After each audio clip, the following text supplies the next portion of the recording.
Lorsque Jésus a dit que nous devons aimer nos ennemis, il a créé une nouvelle norme pour les relations. Il a proclamé aux foules qui écoutaient son sermon sur la montagne. Il savait qu'ils devaient aimer leur prochain, parce que le commandement d'aimer son prochain était une loi de Dieu. Lévitique 19-18. Le fait que nous devions donc haïr notre ennemi était une conclusion erronée tirée par les Juifs. Bien qu'aucun verset de la Bible ne dise explicitement « haïssez vos ennemis », les pharisiens ont peut-être quelque peu mal appliqué certains passages de l'Ancien Testament sur la haine envers les ennemis de Dieu. Psaume 139, 19, 22. Mais Jésus a remplacé cette idée par une norme encore plus élevée. Aimez vos ennemis et priez pour ceux qui vous persécutent, afin que vous soyez fils de votre Père qui est dans les cieux. Matthieu 5, 44, 45. Jésus poursuit en expliquant qu'aimer ceux qui nous aiment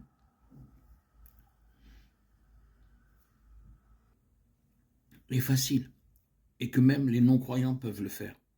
Puis il nous ordonne d'être parfaits comme votre Père céleste est parfait. Matthieu 5, 43, 48. Jésus a expliqué à ses disciples qu'ils devaient adhérer à la véritable signification de la loi de Dieu en aimant leurs ennemis aussi bien que leurs prochains. Un pharisien a demandé un jour à Jésus « Qui est mon prochain ?» Luc 10, 29. Jésus a ensuite raconté la parabole du bon samaritain. Dans cette parabole, Jésus a enseigné à ses disciples qu'ils devaient faire preuve d'amour envers toutes sortes de personnes, quelle que soit leur foi, leur nationalité ou leur personnalité, y compris leurs ennemis. Si vous aimez vos ennemis et priez pour ceux qui vous persécutent, vous révélez alors véritablement que Jésus est le Seigneur de votre vie. En utilisant une illustration du soleil levant et de la pluie tombant sur les bons comme sur les méchants, Jésus montre l'amour indiscriminé de Dieu envers tous les hommes. Ses disciples doivent alors refléter son caractère et manifester ce même amour indiscriminé envers leurs amis comme leurs ennemis. Jésus nous enseigne que nous devons vivre selon un standard plus élevé que celui que le monde attend. Un standard qui nous est impossible d'atteindre par nos propres efforts. C'est seulement par la puissance de l'Esprit de Dieu que son peuple peut vraiment aimer et prier pour ceux qui ont l'intention de lui faire du mal. Romains 12, 14, 21. Finalement, après nous avoir exhortés à aimer nos ennemis, Jésus nous donne ensuite ce commandement. Soyez donc parfaits comme votre Père céleste est parfait. Matthieu 5, 48.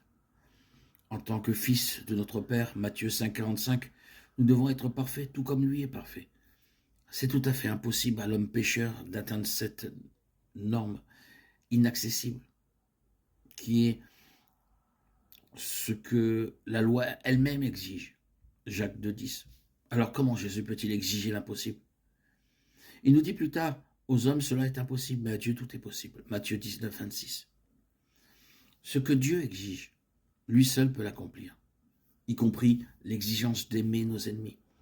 Ce qui est impossible à l'homme devient possible pour ceux qui donnent leur vie à Jésus-Christ.